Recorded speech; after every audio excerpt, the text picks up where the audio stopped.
when there's three different people who want to do three different I things. got you. Yeah. Sorry about that. Yeah, it was, well, yeah. No, I don't have a good answer to that other than, like I said, I know I'm the new guy, and so that's why I just purely want to go in with the attitude of I'm here to support. Well, that's also for you. You're what I'd consider a professional player, as opposed to the people who have played in the look how badass my character is type games all their life. Which those guys have a much more difficult time adjusting to something like this. And that's why I was kind of drifting is, as you know, I'm a problem solver. I want to discover. I'm in it for the adventure of the adventure, not the treasure of the adventure. Maybe I'm just putting this on me, but how, maybe Chris, this is a better one for Chris, but like I said, I see the colors of the painting, but I don't know the painting yet. I know all of the terms. I've got a big advantage over a lot of other new players coming in. How do I not metagame, I guess you could say? Because if you're like this, like, oh, look, this thing is happening. I'm like, oh, I remember something about that, but my character would have no knowledge of it. Chris, did you suffer from that at all? I mean, I know you've been playing long enough, but. Well, I think just because over the years I've gone on so many no-brainers where like Logan's doing another mod and like because I would game all the time and he'd have new people playing and they haven't. So could you explain no-brainers for the studio audience? Okay, so no-brainer is going on in the same mod that you've already been on, which kind of seems like it would be boring. However, it's not if you do it right. So like I've already been on like mod, like we need to go to this dungeon, we'll say, and we need to go get this item in the dungeon. Okay. And we were given this job by guy X. First time I go in on there, I had fun, great. Next time, okay, so that's all like that's what the majority of the group hasn't done. So that's what they want to do. And so now I make myself I take myself a bit out of, because I'm always like the leader, one of the leaders of the crew. I will take myself out of that and be like, so what do you guys want to do about all this? And then like I'll make it so like I will give my skills to them, like, or if they start losing it, because I've done it so often, I know how to kind of help bring it back without giving them hints. Like I'll be like, well, is there anything you would like me to do? I am good at all these different things. Why don't you tell me what you would like me to do? Yeah. And then they will be like, oh, well, you're good at this. What do you know about this? And then like I'll roll my skill and then I'll give the information that's on there. So that way it helps them get through it as well. And I'm also being very helpful and making new scenes as we're doing so.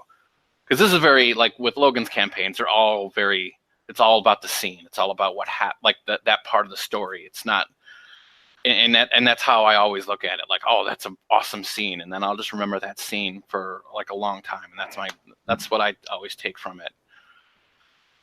Yeah, I agree. I guess that kind of answers my question then, is because I already built my character to avoid, I guess you could say, the metagaming or leading, because I've played several no-brainers with Logan over the years, back in the day. And that's one thing that Logan, you just brought up a good point, is Logan is really good at, is he allows for cinematics. He allows for cinematic combats and just pulling crazy things. So, yeah. Well, also, one of the nice things about the way that this campaign's set up is that I was able to allow people to play their own characters. Like if you said, I want to play Suede, Suede hasn't made an appearance in this campaign, I'd be like, yeah, go ahead. That's why Chris is able to play Doc Fulton, who'd been in a campaign. You don't start with all the skills. You start with the same number of skills as everybody else does, same number of points, but you have patchy memories of stuff. So that makes it if Doc Fulton's like, it looks like another fucking ATAW attack, and shit. He's not metagaming at this point because, he's come up against ATAW in the past and, he has some memories, even though he doesn't necessarily have the skills anymore or the spell banish ATAW or some shit. He goes, we keep finding these frozen corpses. I'm leaning toward ATAW or Wendigo or some bullshit like that. So, let's buy a space heater, Boy, wouldn't that throw Jason if I start out as Suede? Because nobody knows this. You probably don't even remember what Suede started out as. What was his career? Doctor. Actor. Actor? He was an actor in like the kind of like the Truman bubbles, where he's in the future and he was making future movies and things like that. Well, I remember making future movies. I thought that came up later. I remember you made the RPCs do amazingly stupid shit, like in the Cyberpunk thing. It's like we're all got dresses. Robin Hood and his Mary Mary. They have cinematic. We have bows and arrows. This will be fun. Yes. Yep. I remember we had GoPros on basically before GoPros were a thing. But you brought up information and stuff. That's one of the themes or things I'm going for in this campaign is I want it to be kind of like the TV series Lost, except not piss off the fans. Where there's a lot of like information and mysteries and strange shit going on. And it's like, what does this mean and stuff? Although I watched a video on what was up with Lost and I was like, that's rather lame. So, yeah.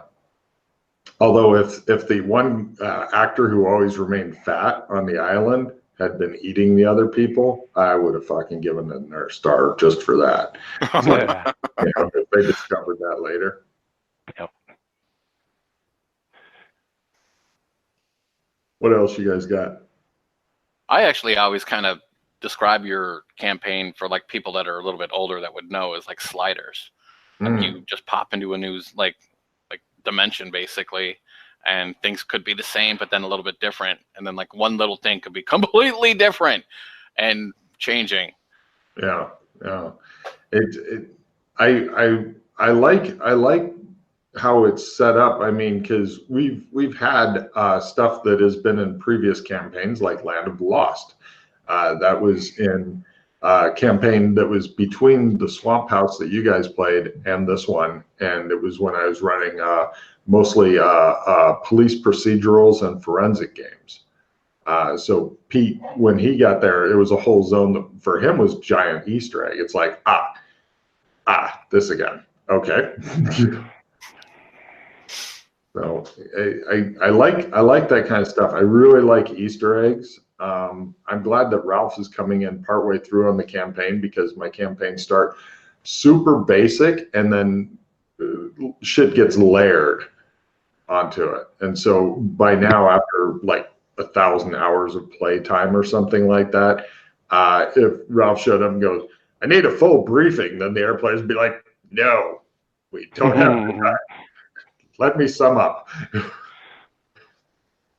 Not that you can get some of the briefings anymore anyway. Fucking Yana briefing. Oh my God. The Yana briefing is my favorite, where she would bring up stuff about 5 minutes after you needed to know it really bad. And you go, "Oh yeah, blah, blah, blah." And the players are like,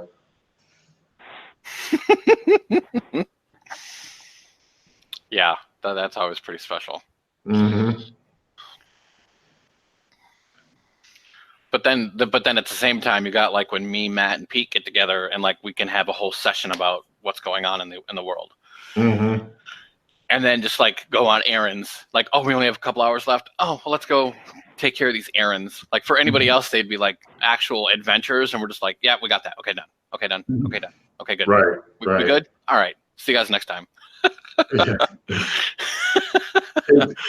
It's a wild ride. Unfortunately, it's a fuck ton of work. Jason had mentioned that when I'm prepping, it's almost like I'm doing a TV series and I have a certain amount of stuff I have to fill. Like I've been working till like between 10 and midnight for the last few days, just trying to crank out some more shit. But I've been prepping for about 3 months now.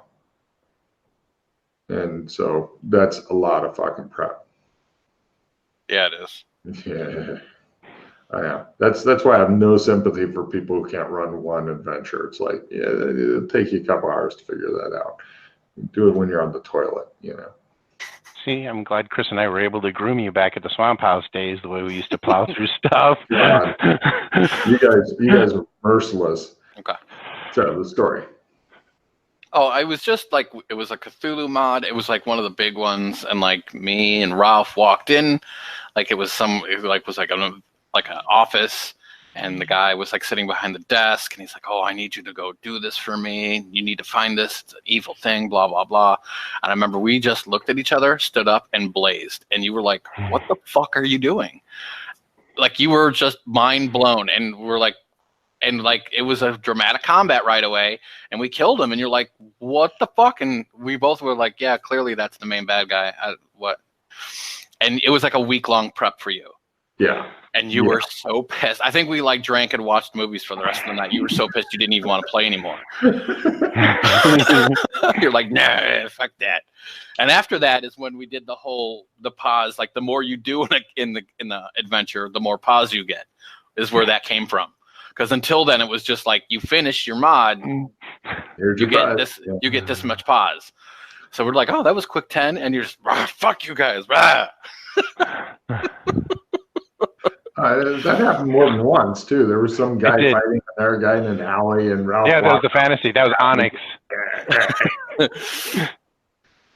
Yeah, you guys are just horrible people, is why.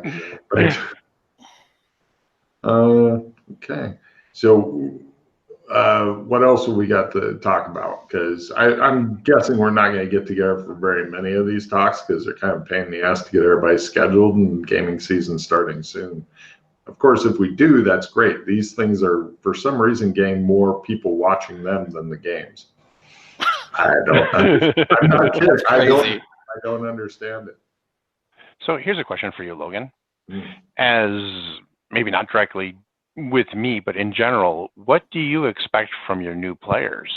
Ooh, that's a good one. It's what really, really irritates me is when we've got somebody who goes through the whole procedure of making a character. And because on purpose, it's not like, here's your character, I'm giving you a pre-made. No, if somebody doesn't have the gumption to get through the making a character procedure, they're not going to have the gumption to show up in game. I mean, making a character is like under an hour or two. Gaming is double that or more. But what really irritates me is when they show up, do a great job, everybody's like, "You did a great job," and they're like, "I had fun," and that's the last we ever see of that motherfucker. It's like, I can read people, I can tell that they were having a good time. There's a lot of laughter and stuff, and then they just disappear. It's like, did you really want to talk about gaming? You know, so I think if I've always said that if I can get somebody to play in like 3 or 4 sessions, they're probably going to game with me for a long time, unless something horrible happens, like their work schedule completely shifts or something like that. You know, well, eventually your shit will shift back, or you'll get on the schedule for other stuff, Chris, or you'll start sharking it, or something like that will happen. Because you have too much fun to just blow it off. So,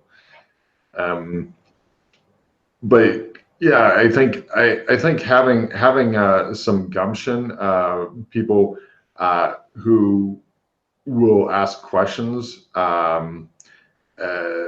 I think it's too much to ask for people who are good at reading people, because most people are shit at reading people. But who are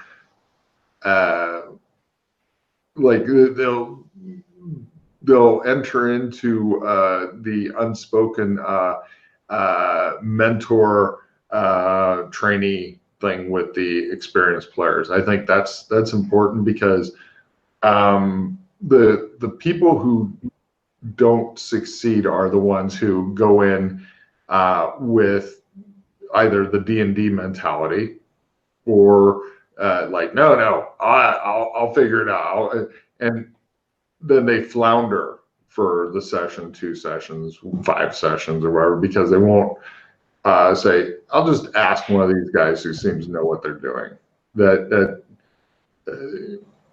I've never seen a value in trying to reinvent the wheel. Yeah, I've got another question, if you're okay with that. Well, get now, Chris involved with some shit too, because I will. He could give me his perspective on this one also. Ooh. And in no way is this meant to corner Logan on anything he said in the past on the boards, because I've only got limited access. So here we go. So, example, lock picking. I know what a bump key is, but yeah, you know, can I make one? Probably with enough practice, but I can't cast a fireball, or I can't jump off of a ship with a two-handed sword and stab a kraken in the eye. So at what point do you rely on the player's knowledge and skill versus the characters? I'm going to let Chris answer that first while I ponder it, because he's good at coming up with shit on top of his head. So I think that although the characters will know things, which is great, but when the characters know things and the player doesn't, then you're relying just upon the GM and the GM's knowledge of it. So to me, if you have knowledge of it, it's kind of like that is your bonus. Like, so I've gone out and researched, like, this is the kind of player I want to be. And so, like, say I don't know anything about, you know, being a thief, but I want to play a thief and I want to know that really well. So I go out, I learn how to lock pick. So now I have like real life knowledge. Well, then I can say, well, this is the things I do. I think as a good GM as well, we'll see like, oh, well, this person knows. And even if they did a quick Google search, like, is this guy full of shit? Or, oh, he really knows. Oh, okay. Why not give him a bonus? Why not like have like, okay, so you know more than I do. So I could see how that could work. And when players get more, that's when the whole player creativity comes in, because we've fostered some very creative players that will come up with ideas and solutions to things. And that's where when Logan has his 3, maybe we come up with 4 and 5 ways of solving the adventure, because we've come up with something creatively where it's not like we're just going like, oh, well, I'm a doctor. I'm playing Doc Fulton. I'm a doctor, so I'm going to do my doctor thing at this. And Logan like knows that like when we do the hacking thing, Logan knows he doesn't know anything about hacking, but we have a couple people that know a little bit about it, and they were like, well, this is what we do, this is what we do. And like, okay, well, I don't know a lot about that, but I'll take what you're saying, and why don't you make a roll, and then, you know, and he'll make it so it works. And if it sounds like something that would potentially work, all right, well, let's explore that then. Yeah. How I would like handle a bump key in specific is at that point, it's not lock picking so much as lock lore. You need to know this is a 5-pin master lock, and do you have the key? Like if it's a common lock and you pull out the key and you go up and you go pick, your total picking time is about 10 seconds. Put the key in the lock, hit it with the hammer, done. Yep. But if it's not a common lock, if you don't have that key on there ready to go, for people who don't know what bump keys are, Google it. Yeah, it's, or I might even say, well, yeah, it's a common lock. Give me a lock picking at a large bonus. You know, especially if you've got time to sit there and go, is it this key? No. This key. I'm just going to try all 20 of my keys. Fuck it. You know, it'll take it, because in that case, it takes about as long as picking a lock if you don't know what kind of lock it is or which of your keys it is or something. But if your key will fit and you can hit it correctly and stuff, yeah, you're going to be in. I would agree with Chris in that, like, I like it when the players do things like, for example, they've got a ladder that is pretty much like a pole, and it has like little petals, like flower petal things. And you set it up and they go, and it becomes this ladder that's a pole. And like, I think ninjas used it or some shit. If the players are Googling that and they're like, you know, I found this on Amazon for $35 and shit, and I go ahead and order one of those if they're in a zone that has Amazon and stuff, because there's a lot of shit you can just buy, you know. Or another clever thing that is a real life escape thing that if they looked up is, for example, let's say you're on the 2nd or 3rd floor and that's where your room is, and you've got a window that opens up completely, right? But there's only one way in and out of your your room, that's the door. But they've got these rope ladders that you can buy in real life, and you attach it to like your radiator or something really sturdy in your room. And then if bad shit happens, you toss the rope ladder out the fucking window and you can scurry down it. As opposed to, I'm going to try climbing the house that I kind of made hard to climb because I don't want people climbing up into my room. If the players are doing that kind of shit, that's like Chris said, that's good players. You know, that's people who are doing shit ahead of time. The biggest thing that a lot of players dislike in this campaign is fast talk, because you have to real life fast talk. That's been a staple of it for years. And they're like, but I want to play somebody who's good at fast talking, but I'm not good at fast talking. And my response is, don't play somebody who's good at this is a talking game. That's all we do is sit around and talk. While I don't expect you to like know a lot about swords or how to load a goat's foot lever action crossbow or something, you do need to be able to talk if you're wanting to bullshit somebody, and at least come up with something fairly feasible. Like, I'm an insurance adjuster, and oh, you're boring as fuck. Okay, and then then you make your fast talk. Maybe you'll get a bonus if you come up with something good, or maybe you'll get negative if you're like, I'm just here to investigate the grisly murders. Nothing interesting. What? Which has actually happened in the campaign. So good answers. Yeah. Chris, your turn to come up with a question. What? Okay. I'm very reactive. I don't do the whole questioning thing very well. React to me asking you for a good question. Is that good enough there? Or here we go. There you go, Logan. That's just for you. Is that one of those gang signs I've been reading about? I want a little sandwich. That was such a good meme. I knew Chris would get a kick out of that one. Oh yeah, I laughed out loud. Legit. Something that Jay asked me about on the notorious Logan doesn't know how to record and so it got lost recording was my campaign is a mix of a sandbox and mods. I've noticed at the beginning of my prep time, I'll make more sandboxy shit, and then when I start feeling the time crunch, I'll go mod. And how is that possible? There's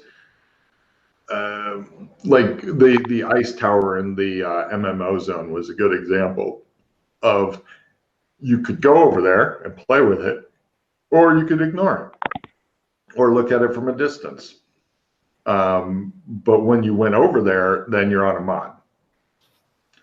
You could leave the mod, which the players did several times, but after a certain point when they did some other stuff, then other things began to happen, and now it festered.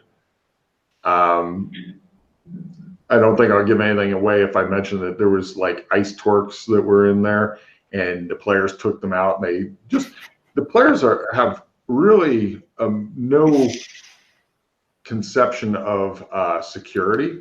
And so they just left it in a house that was for their use, and other people got into the house that was for their use and took some of the stuff. And then they discovered, oh no, these replicate on their own. And then, it became a thing where now people in that village, because it didn't get dealt with immediately, then other people got hold of some of them, and then it started replicating, and now the people formed their own thing, their own coalition of people wearing these ice torques, and then they started overthrowing their leaders and stuff, and it just kept slowly spiraling out of control.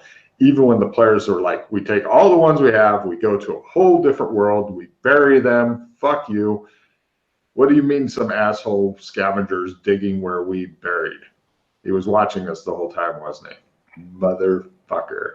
But they're not gonna work here because magic doesn't work in the zone. So fuck him.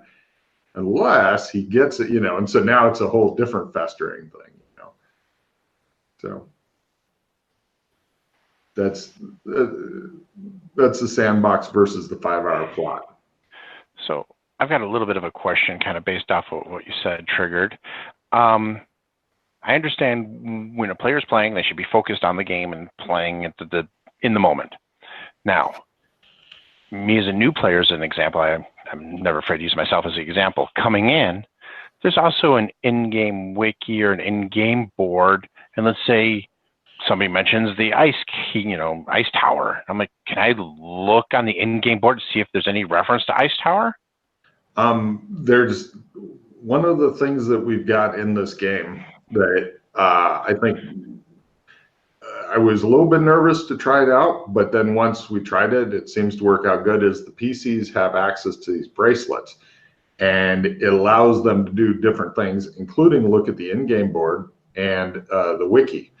And so once you get a bracelet, and I've told the PCs, as far as plot goes, they're completely unhackable. The PCs put in, they did bother to actually put in a scrambler thing so that other people couldn't hack. And I was like, great, you've done the bare minimum.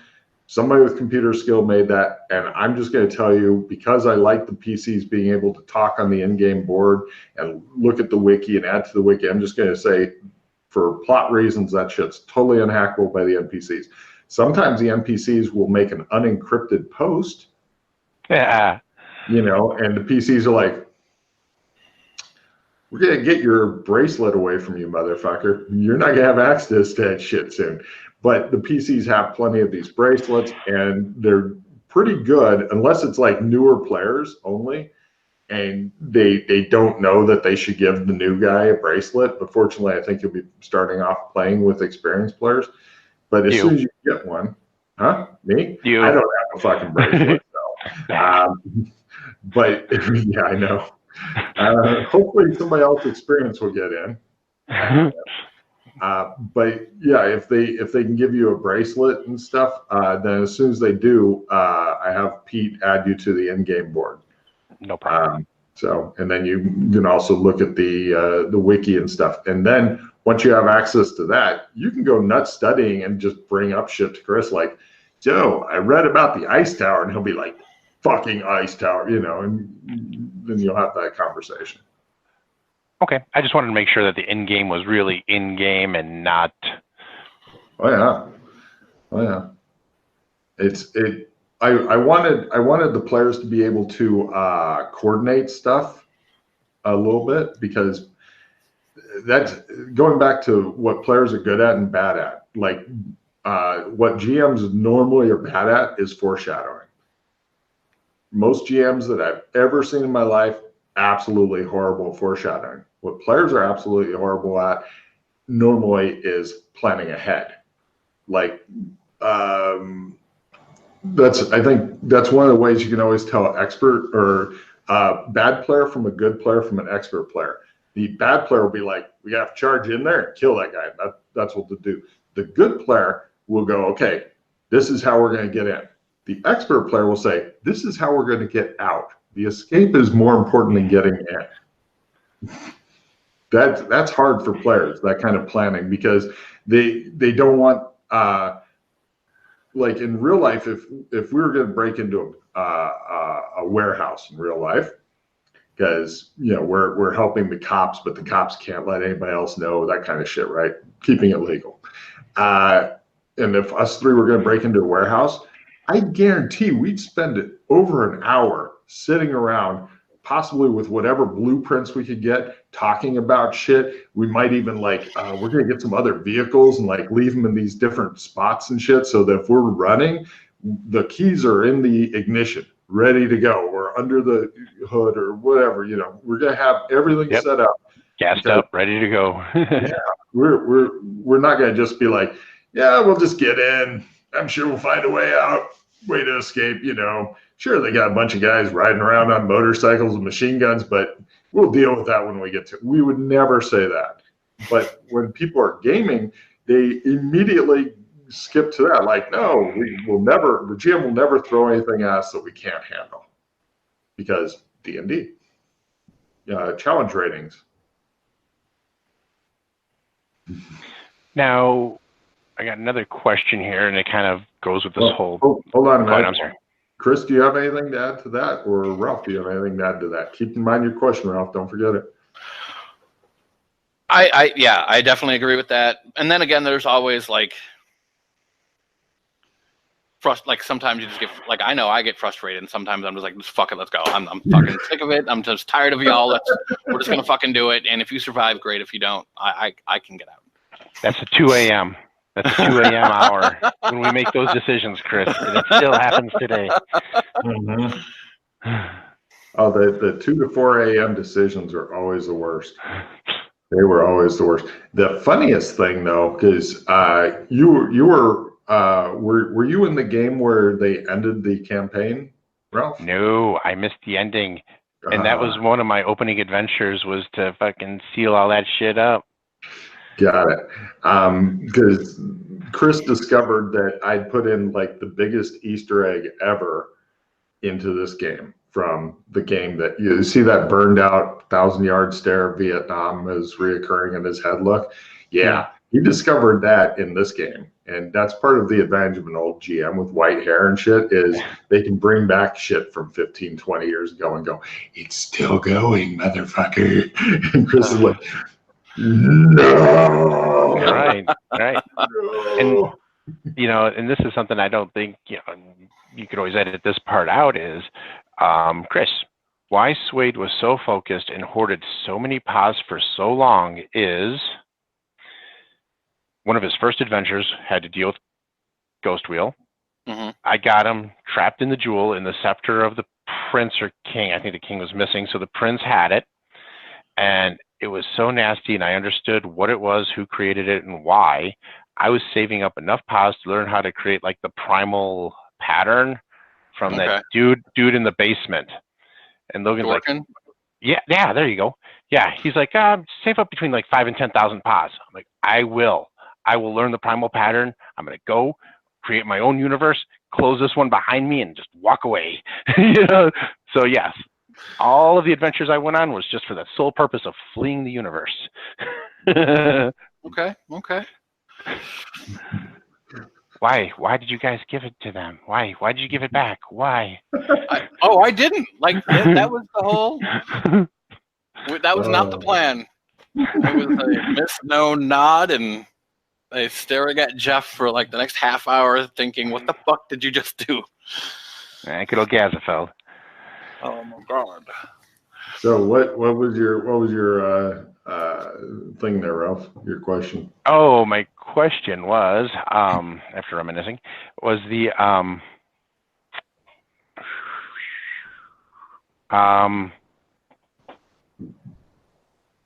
I lost it. It's gone. Okay, I got something else I can bring up real quick. The biggest problem with the sandbox environment, as opposed to mod, is I've started, somebody else called it this. I don't remember who called it this, but I have since started calling it, is when players go wandering around shopping for things they can't afford. In other words, they'll go like look at 4 or 5 different potential plot things, and it'll be like, that looks hard. I don't know if I'm qualified for that. And then they'll go look at something else, go, that doesn't look easy either. I'm going to go check out. And they will fucking do that for most of the game, and then bitch that they couldn't find anything that they could do. And my answer is like, everything looks hard. If it was like, oh, this is super easy, all you got to do is just go do this thing, and then you solve. Somebody had done it by now. Somebody in PC had been like, I'm just going to go put some sand over there and that'll solve that. All right, Indy. I did remember my question, though. And if I could chime in. Items, as an example. So I'm playing a second story guy. He's used to getting in, and more importantly, getting out. So, items, as an example, if I'm like Logan, my character will always wear a very light colored shirt under his dark shirt. He'll always have a clip-on tie on. And did you watch that CIA lady on the quick change thing? I've seen her. I have seen that video before. So yeah, but you know where I'm going with this. Do you eventually just assume, and I know you never assume, but if my character is always dressing like this, do I have to dictate it every single day to you how I'm dressing? Or if you know this is my, MO. I'm going to let Chris answer on clothing. Could you tell him how clothes seem to work in this campaign? Well, I think it is kind of like that, where like this is how I usually dress, and this is what so if we go and do some wild shit, and the next scene like we're doing something else, we're probably miraculously in those clothing, like in like a duplicate of that. Like even oh, there was an explosion, half my clothes got blown off. The next day, we're out we're off doing our next thing, and yes, we're probably all dressed that same way again. Yeah. Or what could happen sometimes is I'll describe how the players are dressed. It won't be like how you necessarily wanted to be dressed. Like, for example, Freddie, he has a special way he likes dress. He likes dressing kind of the goth, long black coat, stuff like that. But sometimes it's like, I'll describe everybody dressed in like rugged adventurer clothing that has like leather patches on the arms and knees and stuff like that. And it's made of like canvas and stuff, because for some reason that's just how they're dressed then. But if you've got like, one of the things I've been trying to encourage the players to do is if the players make bases or stashes of stuff, like the old green box from Delta Green, where you've got like storage sheds that you rent out and stuff for long periods of time, and you've got like 10 sets of your quick change clothing in there and stuff. Unless you manage to lead a bad guy or worse yet, the other PCs to the storage shed.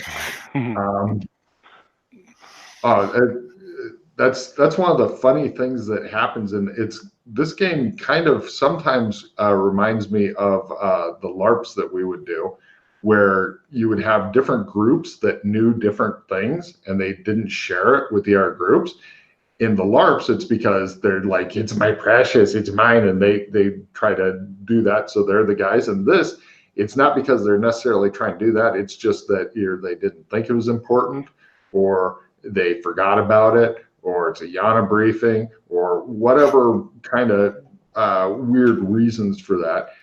But like sometimes the PCs, like Scott and Sheila, they're a married couple who play. They had gotten their own house in one of the zones. They had rented their own apartment, and they wouldn't fucking let the other PCs know where they lived or anything. They dropped them off at their thing, and then they take like a different way to their apartment to make sure they're not being followed or anything, and then sleep there, and then go pick up the PCs the next day. Because Yana would do things like leave dead skinned humans in the basement of like the PC's mansion and just forget about them. And then our PCs would show up, and there'd be like a rotting smell coming from the basement. And they'd be like, oh, sanity loss. Oh God, no, now we gotta clean this up. Nice. Yeah, I was just curious a little bit about that, on how you were going to be treating items. And, because I think even before you talked about that video, I gave you like that analogy, like, if you want to go and pose as a Best Buy manager, how you could just go through Walmart, grab a couple little things, and now all of a sudden you look like a Best Buy manager, because that's probably where they buy their clothes too, The unfortunate thing about a campaign is that it's not like in a movie where you can have like a cool set laid out and I can have like little visual cues in the background and stuff. So I might just say something like, you're in a Walmart, and I'll let the players make different assumptions, and then they have to ask questions like, hey, is there stuff that if I was just to go and pick it up at different things, I could, dress as a Walmart manager? I might say, give me a prestidigitation roll. You're doing it super smooth and stuff, and you may be even taking somebody's name badge off. I'm like, hey, buddy, as you go by or whatever. But that does bring up another good thing. In this campaign, one of the things, and I think Chris may agree with me, that makes it very different from other campaigns is it's really hard to retain stuff. Like Chris has got two different things that he's managed somehow to retain. He's got a golf club that he loves very much, and he has a lightsaber they made. And keeping those things for him really hard. Sometimes he'll start off in scenes without them and be like, I wonder where it is, because I don't just say your shit has disappeared, but it might be like if I'm starting PCs off in a different zone or something, it might be in this other zone. So they'll be like, shit, I gotta either I'll know where it is and have to go back for it, or I'll have to explore the multiverse and try to find my shit, you know? But unlike most campaigns where it's all about stuff accumulation, in this it's all about knowledge accumulation. Chris, would you have anything to chime in on that?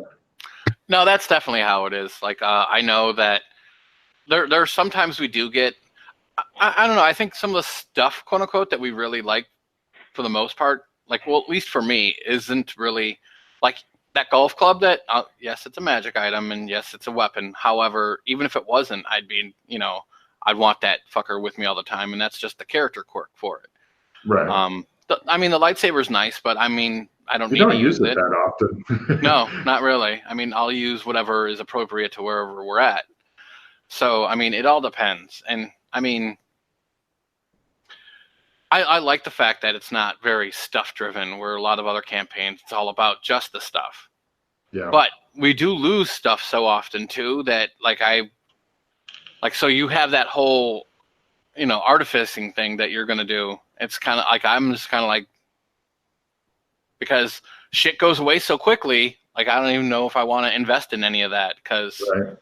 I invest a whole bunch of points and time, and then boop, I get a card one day that says lose magic item, and if I don't have any magic items for fodder first, I can't do, it's gone.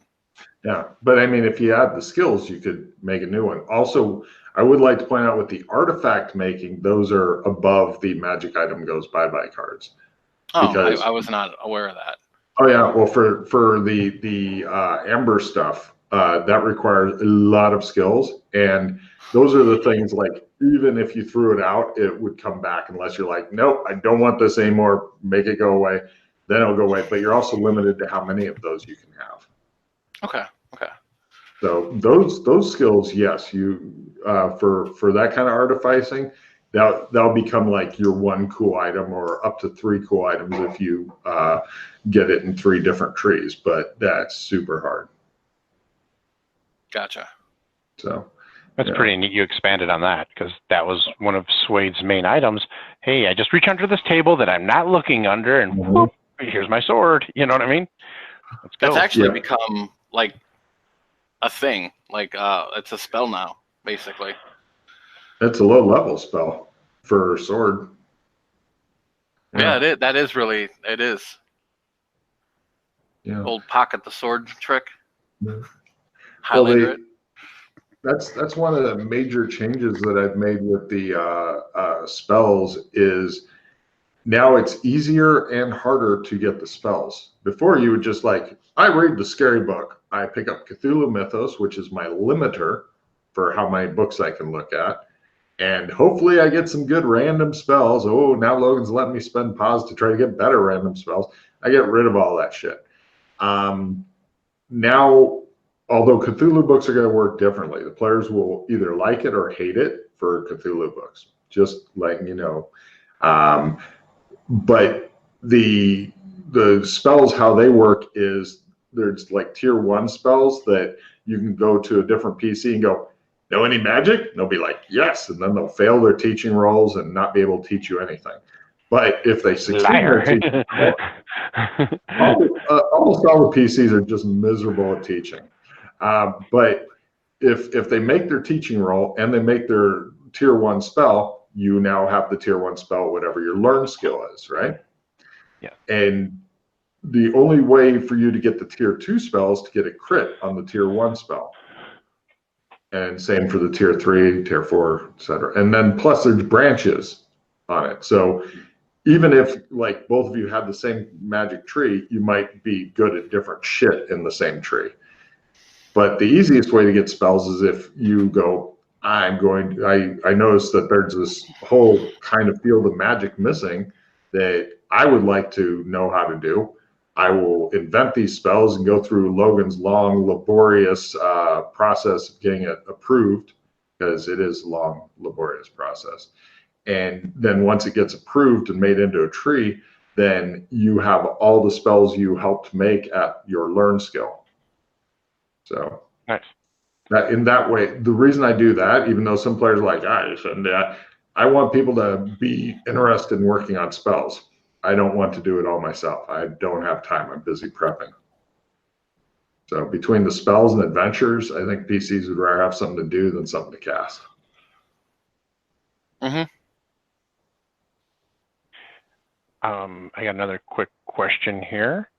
Not that any of these are really quick. So I understand you don't want to play, I want to play a caveman in Logan's world and not know any knowledge of nothing. But, you know, you could play like your character who is high tech, future, you know, heavy laser weapons. Now, can you pick what zone or shadow you're from? Or are you generic plop down? I always suggest people go for generic plop down, because even if people know the world well enough, like Chris knows quite a bit of the world, but he also knows that sometimes zones go away, and sometimes the players stop going to certain zones. Sometimes they only concentrate on new zones. Sometimes the zone radically changes. He's seen all that shit. What would you think about the answer to his question there, Chris? I would go with, like, for me, it's always make your character the way you want it, and then at least make it so you can be versatile in a couple other things. And now, because Logan has so many like you can be apart from so many shadows. I don't know, if you went super, like if you come from somewhere that's super specialized, I mean, that's great for when we're doing that sort of thing. But if we're not, then you've limited yourself.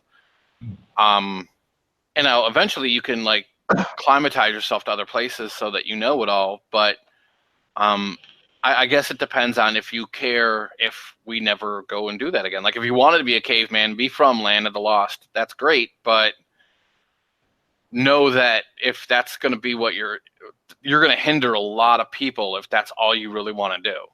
So that, I think that kind of goes along with knowing that you want to like help solve the problems or solve the campaign and whatnot. So I guess that's like making sure to have a good character concept that does have a purpose, I guess. Well, that's one of the cool things about this campaign is you could literally come up with any kind of background. Like, I want to be a World War I fighter ace. I've got my plane flying. I bought a specialized dog fighting skill to try to get in tight behind them. You know, I've got some mechanical engineering because sometimes the plane goes down in the field and I've got to fix it.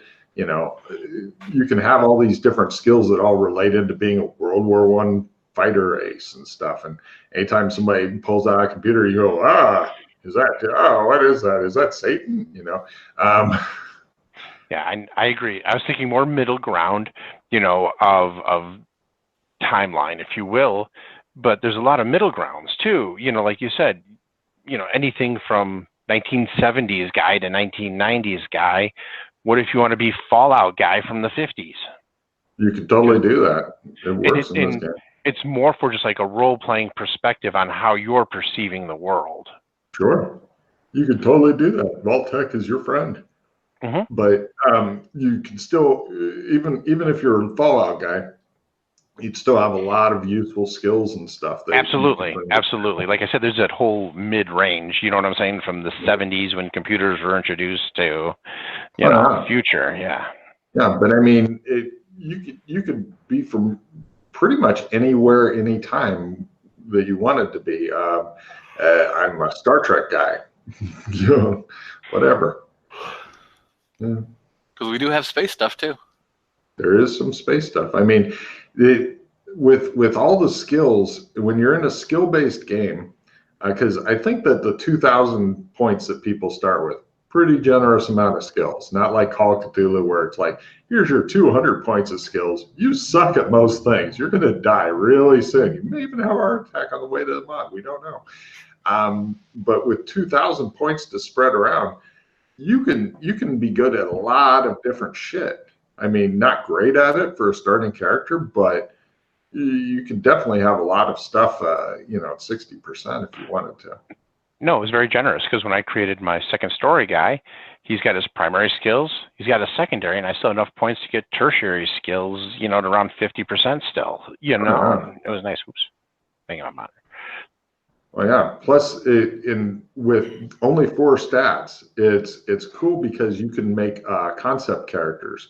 Like if you wanted to dump all your starting stat points into learn, you're the guy who picks shit up early. You got 20% in everything. So if you're a really good dice roller, this will make your life better. But you got shit hit points, shit sanity, shit willpower, shit essence.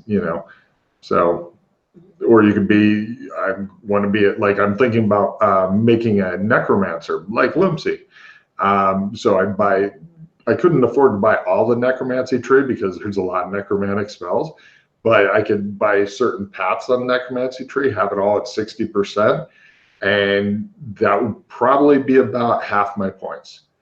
And then that give me 1,000 points to have other shit, like quarterstaff or whatever, or club. Just buy club. And but the problem is that magic only works in certain zones, tech only works in certain zones, but there's certain skills like climb works in every zone. Yeah. And talking about backgrounds, we touched on this, you and I, in our first conversation, and you just brought up Lumpsy as the example. Lumpsy's background was, it started out as he's walking through the forest. My background, I fell out of a tree. Boom. That was it. Yeah. And then it built from there, and you even pulled, things from past campaigns even prior to me into the background, and it's easier to start easy. Kiss, Oh, yeah.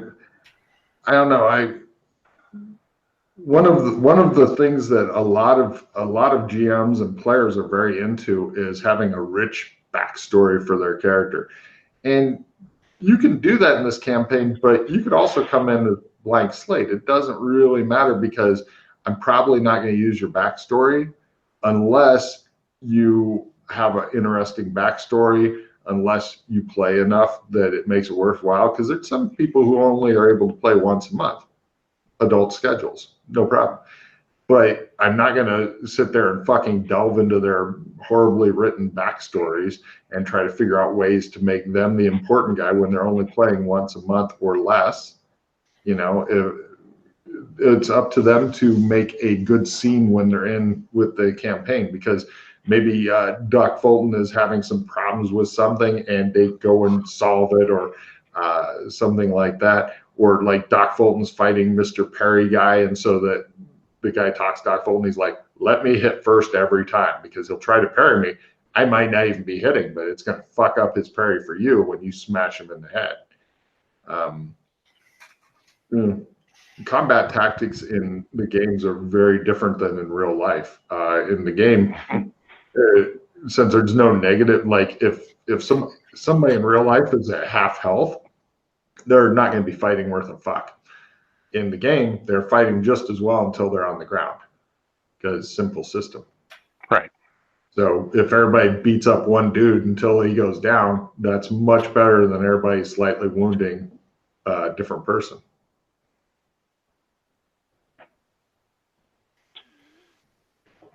Side question for Chris here. Sorry to keep stealing the show. No, I like it. So who, and this is going to sound so bad, who was Doc Fulton in the past? Because Logan mentioned you had spotty memories. That wasn't Cherry, was it? No, although Logan. So, like, I actually played other campaign where I played. Actually, you played with the first version of Doc Fulton, and that was I made a doctor, and I remember we played at like Jason's apartment in Mount Prospect. And it was like I based him off of Hawkeye from MASH. Okay. Oh, I didn't know that. And so he evolved from that, and then I played Doc Fulton was a character that I played just before the CSI campaign, there was a pretty long going campaign that we had for a while. So I played Doc. I liked that character concept, so I did it again. Except, like, clearly I didn't use the same, like, all the same stuff, and I didn't make them quite as silly. But it was along the same lines, and then he just evolved from there. So, and we did get into some Amber campaign stuff. Well, then, since this is kind of like we have past lives, when we really started getting into it, Logan actually told me, well, you starting now that I walked multiple patterns. He's like, well, you remember, you can use L Chris knowledge.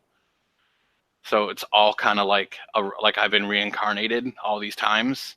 He's like, just use it. If you remember, go. I was like, you fucking piece of shit. Well, that's something else now with this new system. If somebody said, I want to, I have a lot of Cthulhu Mythos knowledge, so I want to buy a Cthulhu Mythos skull. It's no longer a limiter. It's no longer something that caps your sanity. So if somebody says, I'm going to start off with 60% Cthulhu Mythos, go for it. It's like a very specialized occult, you know? So if Ralph's like, I want to know all kinds of Cthulhu Mythos shit because I know all kinds, fucking buy the skill. Yeah, I don't care. It's yeah. That kind of leads me into a good character, especially for new gamers, is one that reflects their personal knowledge, strengths, weakness. I mean, some people go, I want to play somebody different. Yeah, but I mean, if Ralph has a lot of knowledge of like mechanical stuff and electrician stuff and all that, and he buys those skills, that will help out, because Ralph can be like, I'm gonna fucking make sure I'm grounded and stuff, and I'm gonna make sure the power's off before I start fucking with this electrical stuff. Because people who don't have that kind of skill in real life might not think about that and get a big zap. I know Ralph in real life doesn't bother turning off shit. He just fucking monkeys with it, gets a big zap and laughs about it. But I mean, you know, you could turn it off if you wanted. Yes, you think about it at least. I just rely on my dice rolls, you know. I'll be fine. What were you getting ready to say, Ralph?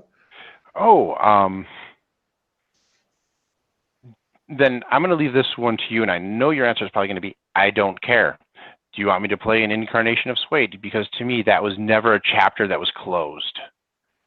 That's or the whole, I can walk away and start fresh.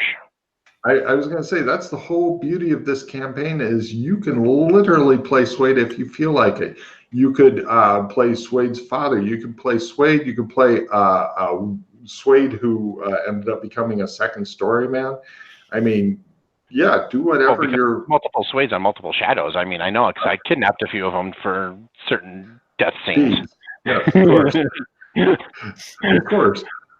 Yeah, no, that's the beauty of this campaign is, like, if somebody came in and they said, I have this character I played in this other campaign, I'm going to try to put in these points to reflect it and stuff, and then I'll know who I am. And like, I think that the best way in a campaign like this to have your backstory is the same way that I did it with Loomsy. You bring it up a little at a time, and you see what the plot team bites. You see what the plot team thinks is good and uses, and the stuff that they don't, it can fall by the wayside, or you can repackage it and put it into something different, and then shit just keeps coming up, you know? Because I think that's like, if you were to play Swade, then it will give you like little scenes, like if you're having to drag somebody through the mud because they've broken the leg, you're like, oh, this isn't the fucking first time for this. Come on, yeah, there we go again. And those kind of little scenes would be more special for you, and right, would add something for the other people. Yeah, no, I like the idea of bringing some nostalgia back into it, because I'm sure Chris did it when he came back into the game, or Corey, or even Jason. You know, just to give another layer of that depth of like. Jason's playing Wrestling Rad. Do you remember him? Oh yeah, what you need, I can get. Right. Well, this is the reason, because I play with him on like a couple weeks in. I want to be like, I have tracked you down through the cosmos. Where is my happy pie? And just start throttling him.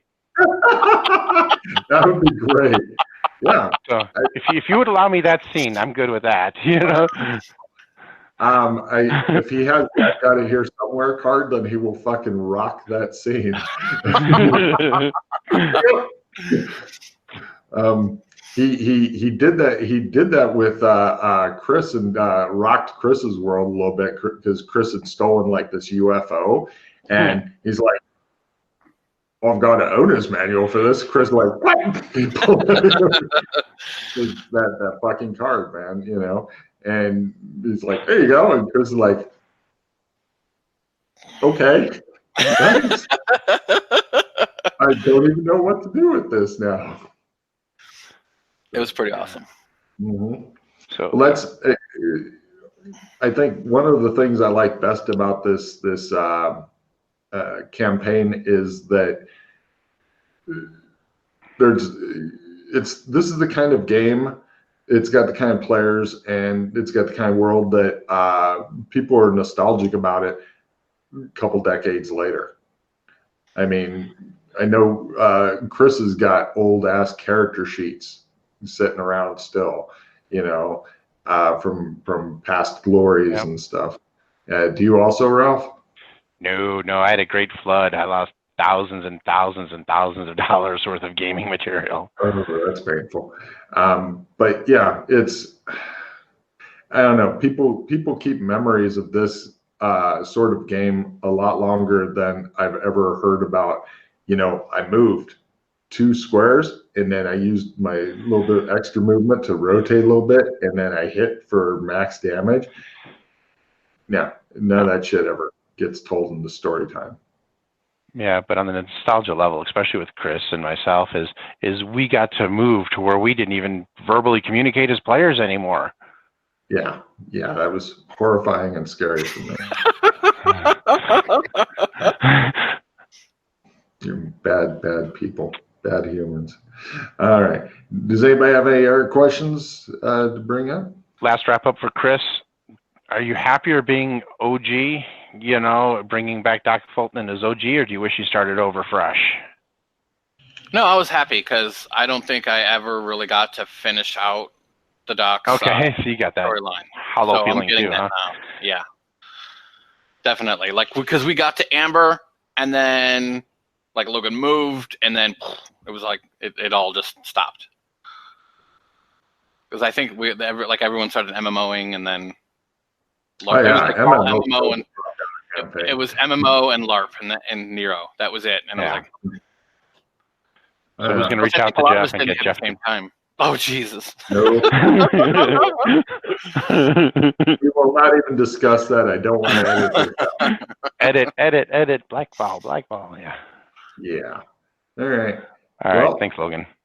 It's been a excellent talk. I'll post it up and see if anybody else liked it. So, does anybody have anything to say to the studio audience before we bugger off? No, I never do. No, you don't. Well, see you later. Cool. Join the game. Yeah. Talk to you guys later. All right. Ciao, gentlemen.